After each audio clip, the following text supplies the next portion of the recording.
Havaianas vous présente le rendez-vous de l'info.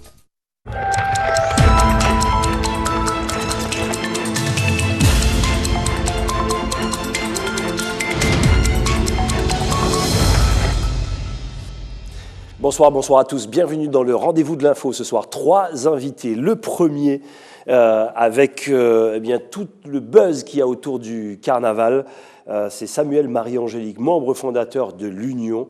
Il s'attaque à Emmanuel Prince. Il répond tout simplement aux attaques d'Emmanuel Prince sur l'affaire, bien sûr, de l'Union. Notre deuxième invité sera au Centre Pagaret du 9 au 27 février. Une exposition magnifique d'ailleurs que je vous recommande. Pour en parler, Diana Cotan-Pelage, architecte d'intérieur. Et notre troisième invitée est venue faire la fête, le carnaval. Elle prépare aussi des nouveaux titres avec ses amis musiciens. Tinali sera de passage sur le plateau du rendez-vous de l'info. Bonsoir Vanessa. Bonsoir Gilles. Ce soir, on parle des éphémères, donc qui ne durent qu'un jour. Et puis, ce sont aussi des insectes dont la vie dure 1 ou 2 journées. D'accord, très bien. Voilà pour le rendez-vous de l'info qui démarre tout de suite avec le journal tout en images. À tout de suite.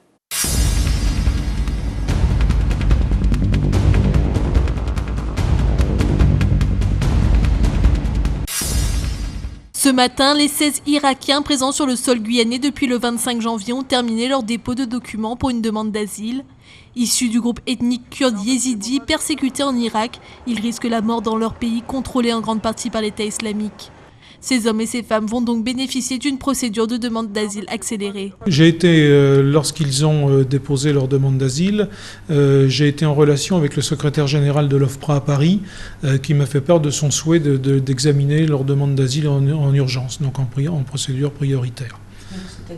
C'est-à-dire que ça veut dire que puisqu'on vient d'avoir les récits qui viennent de nous être remis, qu'on les transmet actuellement, dans le courant de la semaine prochaine, l'OFPRA va auditionner les demandeurs d'asile, soit par visioconférence, soit éventuellement en se déplaçant ici, et qu'à l'issue de ces auditions, l'OFPRA prendra une décision très rapide. Il n'est pas impossible qu'on ait une décision prise par l'OFPRA en fin de semaine prochaine. Partis de Turquie, ils sont passés par le Brésil avant d'arriver en Guyane. Interpellés le 25 janvier dernier à l'aéroport Félix Éboué en possession de faux passeports israéliens et grecs, ils s'apprêtaient à prendre le vol pour Paris. Ils ont été placés en garde à vue en attente d'être réadmis au Brésil sans avoir été informés de leurs droits selon la CIMAD. C'est très inquiétant pour nous parce que si on a pu finalement rencontrer ces personnes vendredi soir, juste avant qu'une deuxième tentative d'expulsion puisse avoir lieu, on a pu le faire seulement suite à des interventions institutionnelles qu'on a menées de longue haleine sur plusieurs jours, à un niveau local mais également à un niveau national. Et on se rend compte que de bout en bout de la procédure, ces personnes ont été placées dans un cadre qui était complètement opaque, sans accompagnement juridique, et ce qui nous a été confirmé par les personnes, puisque de bout en bout, elles n'ont pu voir ni avocat, ni association ou structure tiers qui puissent garantir que leurs droits soient appliqués, et notamment le droit d'asile. Logés pour l'instant à l'hôtel, les 10 hommes et les 6 femmes attendent une réponse positive quant à leur demande d'asile politique. Leur objectif est de rejoindre une partie de leur famille qui se trouve en Allemagne. Le MEDEF au service de la jeunesse. Ce matin, le président du syndicat patronal a signé une convention avec la CCIG via son pôle formation afin d'aider les élèves de l'école de gestion et de commerce ou du centre de formation des apprentis à mettre un pied plus facilement dans une entreprise. Les entreprises doivent aller davantage participer aux formations du côté pédagogique pour montrer ce que c'est le monde de l'entreprise aux jeunes. C'est aussi on a décidé de mettre des moyens en commun pour des manifestations, pour la connaissance, des fichiers communs, et puis également travailler et promouvoir aussi la cadette d'entreprise qui permet à des chefs d'entreprise notamment d'utiliser le service de jeunes à des conditions, je dirais, préférentielles, et déjà d'utiliser le côté brillant de leur cerveau. Cette convention prend en compte l'accueil des étudiants de l'EGC et du CFA en stage dans les entreprises adhérentes du MEDEF. Il s'agit d'abord donc d'un engagement fort sur plusieurs années afin de doter à nos jeunes qui sont en formation de chez nous d'une meilleure connaissance du tissu industriel, entrepreneurial dans lequel ils vont travailler demain, mais également de leur permettre de mieux comprendre la vie d'entreprise et demain de mieux servir ces entreprises qui sont amenées à les embaucher voire leur permettre de créer des entreprises en Guyane demain. Un engagement qui permettra aux jeunes en formation de se doter de meilleures connaissances du monde de l'entreprise. Les élèves s'en réjouissent déjà. C'était un vrai challenge pour nous de trouver une entreprise en cours d'année, au début d'année. Je pense que c'est une très bonne chose pour nous, cette signature. C'est très important pour une école de commerce d'avoir des liens tels que ceux qui ont été faits par cet accord. Et que plus les entreprises sont je dirais en lien avec l'EGC, plus on aura de facilité à pouvoir trouver des stages durant notre formation et par la suite des emplois. La première pierre de la reconstruction du stade nautique a été posée ce matin, après une fermeture en septembre dernier qui avait engendré des avis négatifs de la communauté sportive. Ce bassin olympique représente une opportunité pour le monde de la natation guyanaise. Je suis très heureuse parce que ça donnera une autre ouverture pour la ville, d'autant plus que l'organisation sera différente dans la mesure où pour l'ancien bassin, les scolaires et les non scolaires ne se retrouvaient pas ensemble, alors qu'aujourd'hui nous aurons la possibilité que les usagers puissent être tous ensemble. Véritable pôle sportif avec des salles de musculation, un bassin d'apprentissage et bien sûr le bassin olympique de 50 mètres pour 10 couloirs. Il vient répondre à une demande en équipement plus performant pour les nageurs guyanais. Avoir une telle infrastructure, je pense que nous l'avons démontré par rapport aux résultats obtenus. Étant donné que c'est le seul bassin de 50 mètres, déjà ça va nous permettre d'organiser des compétitions de grande envergure, mais également par rapport à nos nageurs locaux, les Guyanais, c'est-à-dire d'avoir une infrastructure qui représente des bassins que quand il part à l'extérieur, ce sera à peu près du même type. Initié sous la tutelle du projet GIP Base Avancée, le stade nautique municipal deviendra le stade nautique olympique et accueillera les futures compétitions qui dès lors ne se tenaient qu'en dehors du territoire. Ce bassin nautique olympique devient non plus une base avancée, mais devient une base réalisée, puisqu'elle permettra justement à nos sportifs d'être mis en relief par un bassin pour des compétitions internationales. C'est un outil qui sera indispensable pour, l'image sportive de notre pays, la Guyane. Car il faut absolument qu'à travers les différents équipements sportifs réalisés par la Guyane, les yeux aussi bien de la France hexagonale, mais surtout de notre environnement sud-américain et caribéen soient tournés vers la Guyane. Cet acte survient 6 mois après le début des travaux. Pour l'instant, tout semble dans les délais pour un achèvement de ceux-ci en décembre 2015. Emmanuel Prince sort de sa réserve quelques mois après s'être fait éjecter par 5 présidents de comités carnavalesques.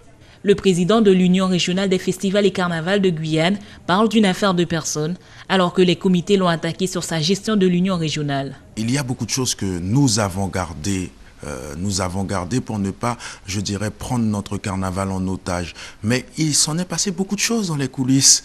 Pendant que certaines personnes s'adonnaient donc au carnaval. Oui, nous avons des contre-vérités à apporter, puisque encore, je le répète, ce n'est pas tout ce que l'on entend qu'il faut répéter, surtout quand on n'a pas d'éléments de preuve. En décembre dernier, les comités de Kourou, Cayenne, Matoury, Remire-Montjoly et Saint-Laurent avaient adopté une motion de désapprobation à l'encontre de l'équipe dirigeante. La gestion était qualifiée d'opaque, le président élu en 2012 serait autoritaire et les statuts de l'Union ne seraient pas conformes. Nous avons hérité du statut juridique de mon prédécesseur, qui n'est que José Guillolet, tout en étant conscient que, et je l'ai dit en arrivant, qu'il va falloir réformer ces statuts de façon à l'adapter et malheureusement, nous avions confié, je dis malheureusement, la mission avait été confiée au président du comité de Cayenne, cela a été prouvé hier soir, notamment qu'il avait cette mission de pouvoir réunir l'ensemble des présidents de comité pour réfléchir sur ces statuts et l'adapter aujourd'hui. Le travail n'a pas été fait. Qui fait que je ne peux pas non plus, et c'est ce côté autoritaire qu'on m'aurait reproché. Emmanuel Prince avait rédigé une lettre de démission avant ces attaques. Il n'entend pas la déposer. Son mandat court jusqu'en 2016.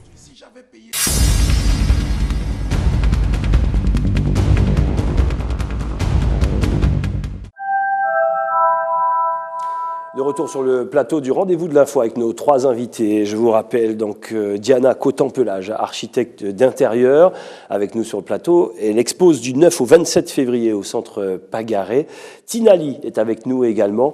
C'est la marraine de Patawa. Ça se passe des tout petits. Voilà, ça se passe. Elle nous fait signe en plus. Ça se passera à Kourou, notamment pour cette grande parade, bien sûr, du littoral, celle de Kourou. Ça aura lieu dimanche. Vous verrez les images. Bien sûr, dans notre émission de carnaval, animée par Rudy Maurice.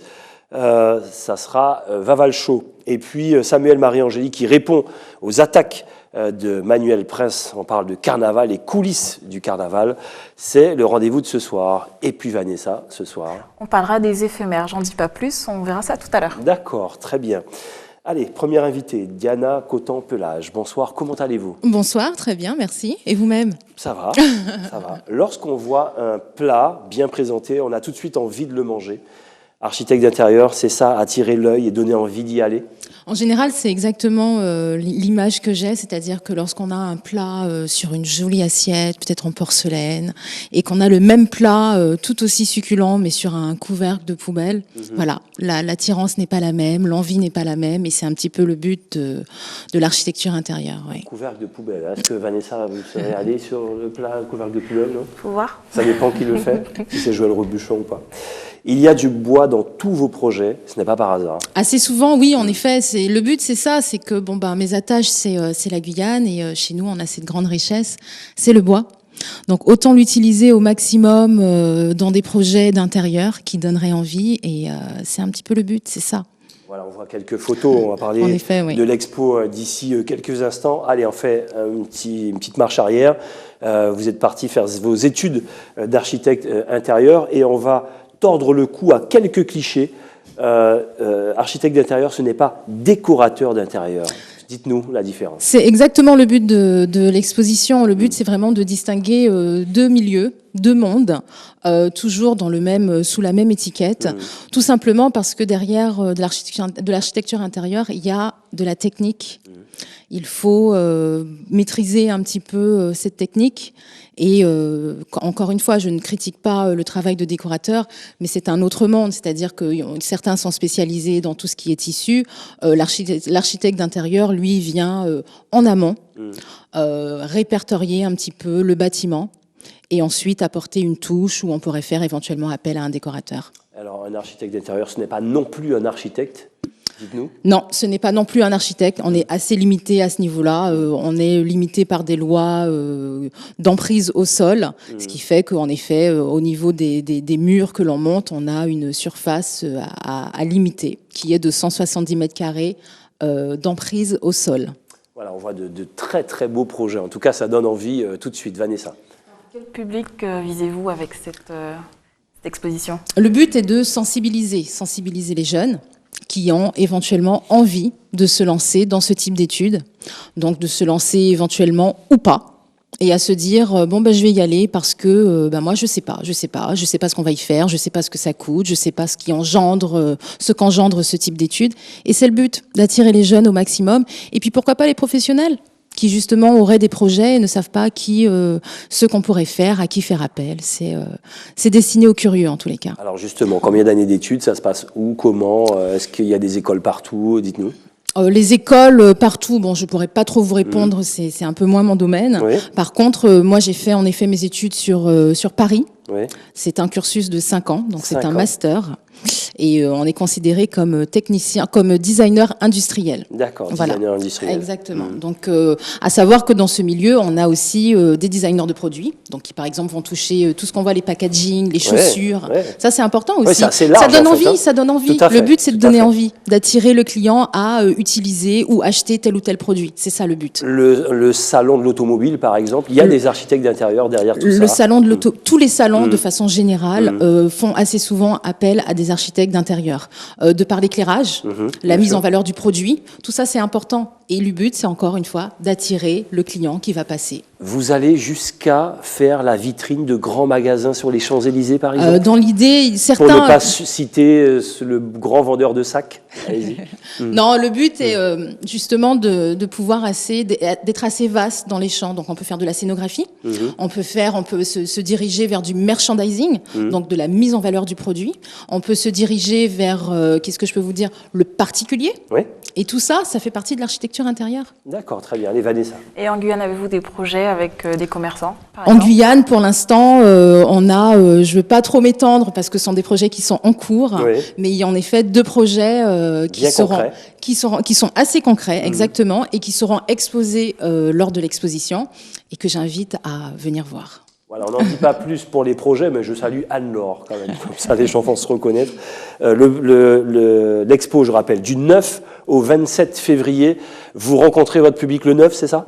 Le public est invité à partir du 9, en effet, jusqu'à la fin du mois de février. D'accord, ça se passe au centre Pagaré, c'est à Montjoly. Merci en tout cas Diana Coton-Pelage de nous avoir parlé de votre métier. C'est vrai, sur ce que ça va donner envie à quelques jeunes qui se demandent mais qu'est-ce que je peux faire, sauf qu'il faut être passionné, c'est le genre de métier de passion, il faut avoir la fibre. La passion, c'est important, c'est-à-dire que même s'il y a du travail, même s'il faut travailler 7 jours sur 7, il faut le faire. Le but, c'est de se lever le matin et de se dire j'ai envie d'y aller. Même si j'ai travaillé hier jusqu'à 5h du matin, j'ai envie de le faire, j'ai envie d'y aller et c'est ça le but. Merci en tout cas d'être passé. Allez, on parle de passionné. Lui, il est passionné avec de la soudure dans son atelier depuis de nombreuses années. Depuis qu'il est tout petit, il a voulu faire ce métier. C'est Roberto Osseux. Et Dominique Nugent est allé à sa rencontre. C'est le Dom Laquezotte de ce soir, extrait. Retrouvez-moi ce soir de Dom Laquezotte. Je suis allé rencontrer monsieur Roberto Osseux qui va nous parler de son activité et de son entreprise. Parce qu'il faut savoir que ce monsieur a quand même remporté le premier prix de l'innovation au niveau des Antilles-Guyane. Ce soir 20h sur ATG bien sûr. Tina! Voilà, c'est pour ce soir, l'extrait rapide. On est en direct, vous l'avez vu. Allez, Vanessa, on parle d'éphémère. Dites-nous. Voilà, c'est ça. Donc, il n'y a pas de virgule, il n'y a pas de jingle, Vanessa? Allez, jingle. Non, je posais la question. Non, il n'y en a pas. Donc, je vous parle d'éphémère, donc l'insecte qui vit 1 ou 2 journées. Vous aimez votre jingle, Vanessa? Bien sûr. Je m'en rends compte seulement ce soir. Allons-y. Donc, j'en parle tout simplement parce qu'aujourd'hui, je vous fais découvrir un nouveau concept en Guyane, c'est la boutique éphémère. Donc, c'est une approche basée sur un marketing, sur l'ouverture de points de vente, qui ouvre en très peu de temps. Donc, sur quelques jours ou sur quelques semaines ou sur un mois. Non, pas du tout. Ah non, pas du tout. Pas cette fois. Donc, le principe consiste à apparaître, puis à disparaître, et comme je disais, en quelques jours, quelques semaines. Donc, il en existe une en Guyane, au 21 rue du 14 juillet, excusez-moi. Donc, cette boutique éphémère accueille les entrepreneurs ou les artisans. Regardez.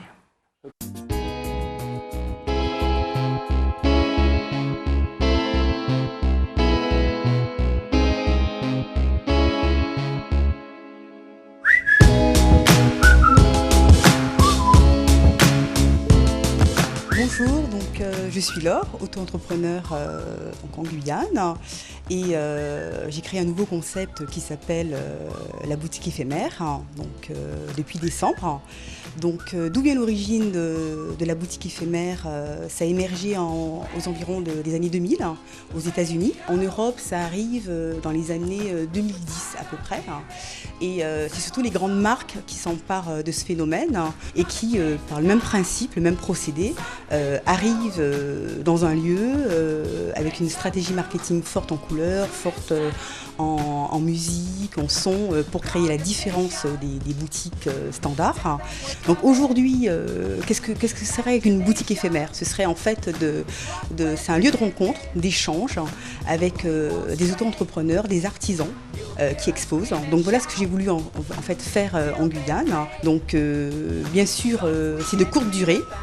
D'où pourquoi le nom éphémère. Donc ça dure 15 jours. Donc on arrive, on fait du bruit, on propose des choses et on referme. Et après, vous n'avez plus qu'à nous suivre sur notre page Facebook, la boutique éphémère 97.3.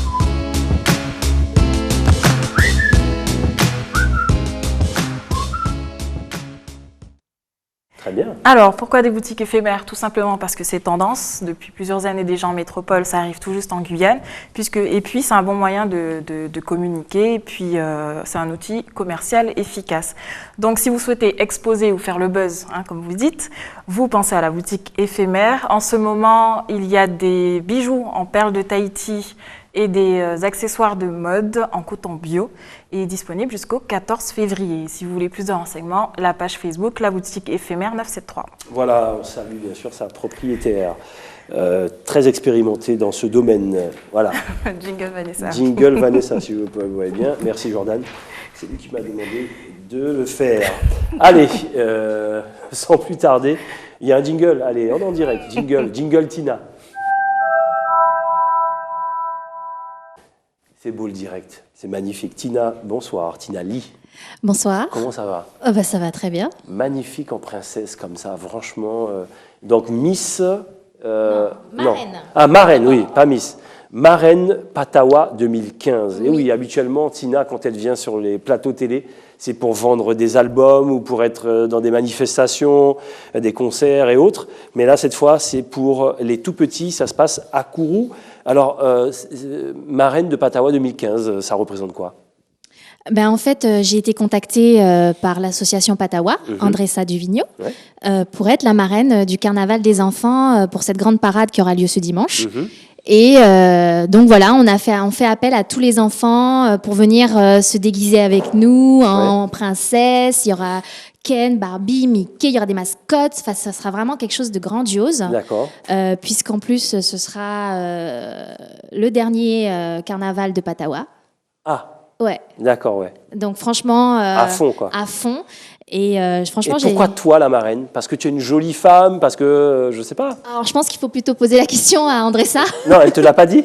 Donc, bah, en fait, c'est vrai que quand on s'est vu, en fait, ça s'est passé, je crois, il y a quelques mois à Cayenne. Ouais. Quand on s'est rencontrés, voilà, elle m'a dit, Tina, j'ai pensé à toi pour être la marraine du carnaval des enfants. Écoute, moi, tout de suite, j'ai dit oui, parce que, comme j'ai toujours dit, j'ai toujours rêvé de faire quelque chose avec les enfants en Guyane. Ah, ben voilà. Tu vois.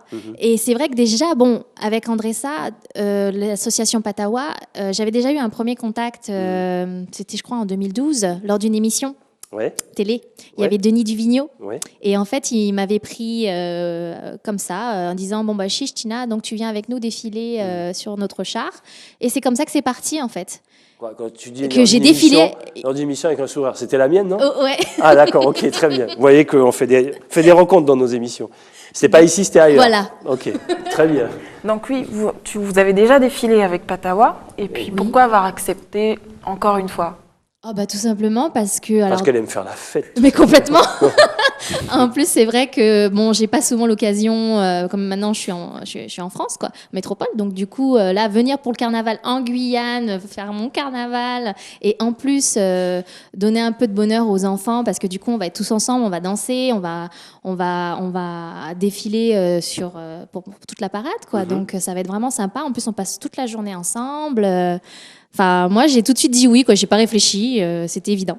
Alors, pour les jeunes de Patawa, bien sûr, qui voient Tina, qui connaissent Tina à gauche et à droite, mais pour les tout petits, regardez ce qu'elle fait aussi. Extrait de quelques clips de Tina, qui sera bientôt dans une émission qui s'appelle Le Lounge. Vous allez connaître tout sur sa vie, depuis sa naissance jusqu'à aujourd'hui, 2015. Extraordinaire, non? Extrait.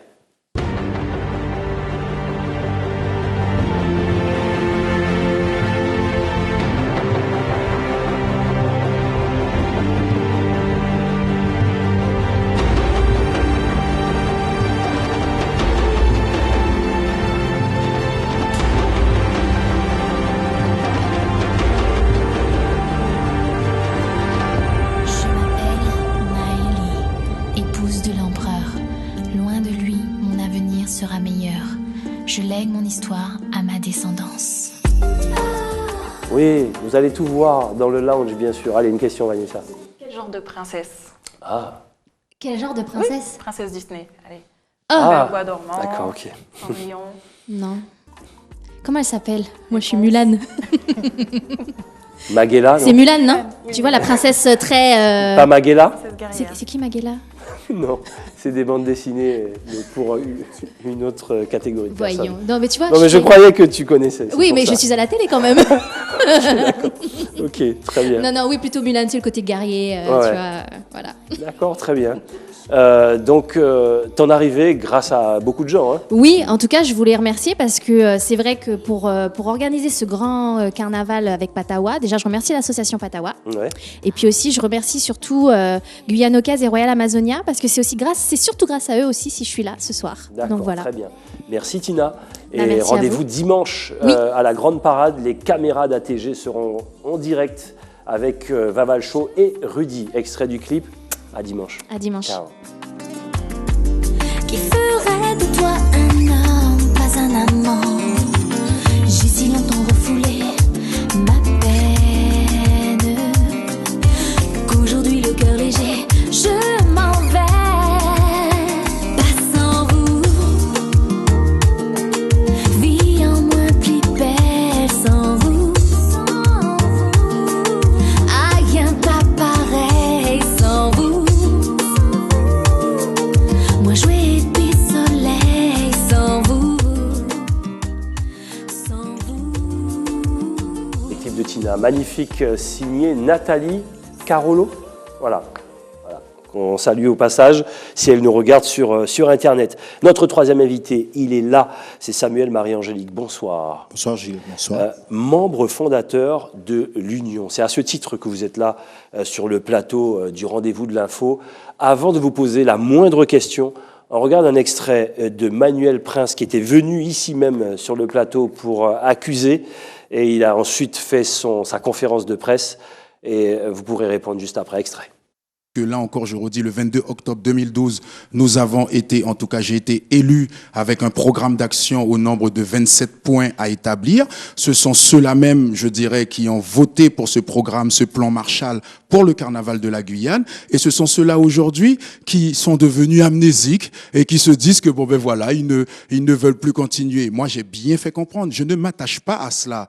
Mais je dis tout simplement, il faut apprendre à respecter une élection. L'élection, j'ai le procès verbal. Tous les présidents de comité ont voté ce procès verbal. Même aujourd'hui, ce que je pourrais appeler les frondeurs.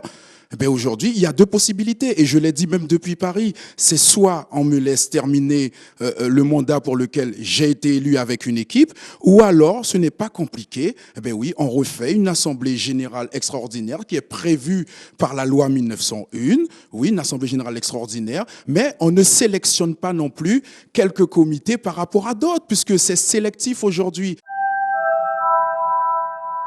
Bon alors, vous êtes devenu amnésique, vous ne respectez pas la loi, Samuel Marie-Angélique. Qu'est-ce qui se passe? Alors, ça me fait sourire parce que je crois bien que, je dirais tout simplement que ce monsieur doit avoir de très très gros problèmes. Je prends la responsabilité de le dire. D'accord.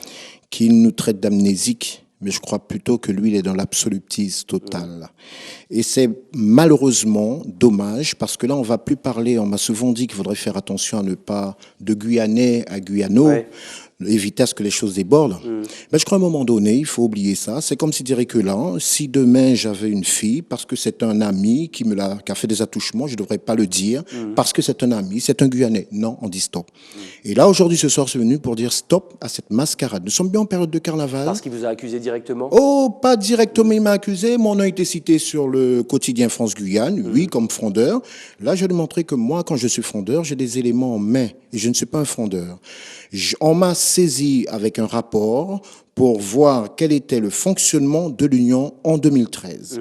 Dans ce rapport, il est fait état clairement que l'élection du 12 dont il parle était illégale, entachée d'inéligibilité. Et ça, c'est clair, je l'ai prouvé par A plus Z. Mais ça a été fait quand même. Alors, il y a un point clé, c'est été fait quand même, parce qu'il faut qu'il explique de quelle manière qu'il a fait cette élection. De la même façon qu'aujourd'hui, qu'il fait comprendre qu'il est monsieur Toubeau, qu'il est monsieur Prince, et qu'aujourd'hui, il fait ce qu'il a à faire. Moi, je vais dire une chose, le rapport disait qu'il fallait faire d'urgence une assemblée générale extraordinaire. Il ne l'a pas fait. Cayenne l'a demandé, Rémi Armanjoli l'a demandé, d'autres comités l'ont demandé, c'est silence total radio. Je tiens aussi à rectifier, il n'existe pas de 12 comités ni de 10 comités. Je sors des informations de ce qu'on appelle le greffe des associations, il existe exactement 6 comités déclarés. Ni plus ni moins. Ni plus ni moins. Les autres, ce sont des comités de fête qu'ils ont associés, mais qui ne sont pas des comités de festival. Et je le mets au défi de me contredire là-dessus. Mais le plus important dans cette affaire, monsieur Gilles Vernet, c'est que je pense aujourd'hui, il faut dire stop à cette mascarade et à, je dirais même, cet aspect d'incrédulité. On ne peut plus continuer dans cet aspect. Parce que les gens nous regardent. Hein. Alors justement, les gens regardent. Alors, nous, on a voulu que le carnaval se passe convenablement. La preuve en est, il y a un référé qui était prévu le 30 janvier, on l'a renvoyé au 19 février. On a attendu que le carnaval se termine. Mais malheureusement, ce monsieur fait ce qu'il faut faire. Alors moi, je vais dire aujourd'hui, une plainte a été déposée, une requête en information auprès du procureur de la République sur divers dossiers. Notamment, et là j'ai des éléments, je lui demande de s'inscrire en faux s'il est sûr de ce que je dis, c'est faux. Notamment, donc vous portez plainte contre lui? Ah oui, ça, les choses maintenant sont claires. Vous imaginez que le compte de l'Union est aujourd'hui clôturé avec 17 chèques sans provision? Vous imaginez que le compte de l'Union aujourd'hui est clôturé avec 2 injonctions de payer, notamment l'injonction de la foire de Paris. Des grosses sommes? Ah, la foire de Paris, 5 000 et quelques. Les sommes au total qu'on pourrait comptabiliser aujourd'hui en déficit, le compte de l'Union aussi entre 12 000 et 17 000 euros. Alors, j'ai été très surpris qu'il puisse dire dans sa conférence de presse, d'abord chez l'un de vos collègues, Guyane Première, le mardi matin lors de l'invité café, lundi lors de l'invité café, en disant qu'il a envoyé son bilan financier et moral auprès du préfet. Voilà, Charlie Torres, voilà, qu'il a envoyé son bilan moral et financier auprès du préfet, du président de région et du président du conseil général, qui n'ont rien dit. Ça veut dire qui dit mot consent. Ça veut dire il prend ces personnalités comme garant de ces bêtises. Moi, je dis aujourd'hui, stop, il faut que la population sache vraiment de quoi s'agit-il. Vanessa, une question. Alors, quel est le problème? Parce qu'il y a un manque de communication. Visiblement, tout le monde se renvoie la balle. Et au final, je pense que c'est l'image du carnaval de la Guyane qui en pâtit et tout ce qu'il engendre au niveau touristique et financier. Très sincèrement, l'image du carnaval a pris un coup. Quand on voit pendant des années, la foire de Paris n'a jamais eu de dette, et qu'à partir de l'Union régionale, dont M. Emmanuel Prince est le président, nous avons une dette de 5 000 et quelques avec une injonction de payer. Ça, c'est l'image du carnaval qu'on prend un coup. Lorsque vous avez l'image du carnaval, auquel vous avez les comités qui sont en train de travailler de part et d'autre, et que vous avez un monsieur qui fait une conférence de presse bien initiée. Au départ, il dit que c'est une conférence de presse, mais avec un sujet quel avenir pour le carnaval en 2015. Et ensuite, il filtre, parce qu'il fallait s'inscrire pour y entrer. Donc, ce qui veut dire qu'on fait de la désinformation, on cautionne de la désinformation, on s'apitoie sur la désinformation.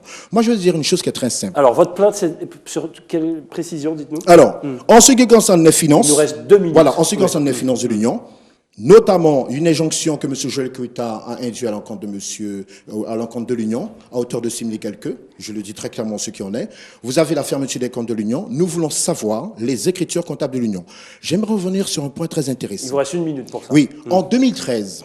M. Emmanuel Prince disait lundi sur Guyane Première qu'il ne fait pas de concomitant entre copains et copinage. En 2013, il prend 25 000 euros dans l'Union pour organiser une soirée privée à Paris. C'est grave ce que vous dites. Non. Vous êtes responsable de vos propos là. Mais écoutez, je suis plus que responsable. Que je prendrai la coupure médiatique de votre quotidien, qui le précise ici, 25 000 euros versés pour l'organisation d'une soirée privée à Paris, le 13. Et hors de ça, le plus grave, c'est qu'on lui remet 10 000 euros. Je prends la responsabilité, je le dis aujourd'hui. 10 000 euros en espèces à l'aéroport de Ken-Rochambeau. Qu'en est-il de cette somme? C'est là que je dis, quand on veut faire des bêtises, on a voulu être modéré. On lui a dit, poser des questions. Voilà, modéré. Il y a un dysfonctionnement au sein de l'Union, faites une assemblée générale, réglez vos affaires. Personne ne veut entendre le mot, eh bien moi je dis je ne peux pas cautionner ça. Donc là vous attaquez. Là on attaque. Pour vous, le prince veut devenir roi, c'est ça? Non, c'est même pas le prince veut devenir roi, parce qu'il n'est pas à sa première vente d'État. Il faut que j'en parle du comité de Macoria et celui de la L, je crois qu'on aurait beaucoup à dire. D'accord, très bien. Merci en tout cas Samuel, Marie-Angélique, vous êtes venus avec des dossiers, vous avez porté des accusations fortes sur ce plateau, vous prenez vos responsabilités, bien sûr. Ce sont des accusations de véracité à l'appui. Très bien.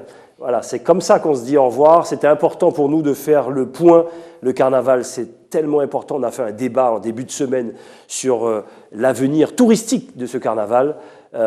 Il n'est pas question qu'entre Guyanais, les choses se déchirent et que notre carnaval puisse retomber. Surtout que c'est un très, très beau carnaval avec un beau week-end qui arrive, notamment la parade de Kourou, et puis le week-end prochain, la parade de Cayenne.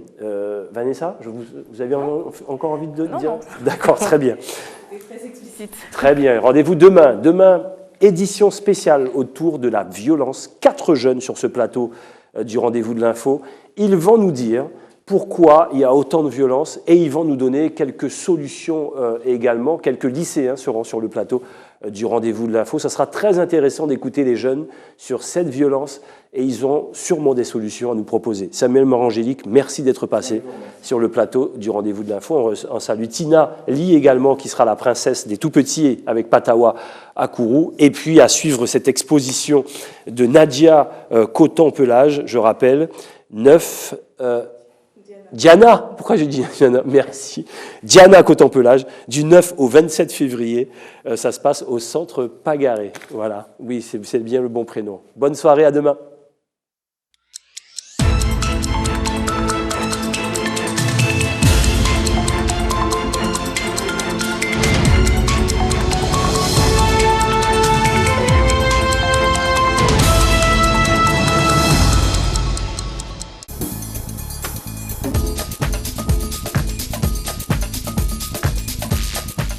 Havaianas vous a présenté le rendez-vous de l'info.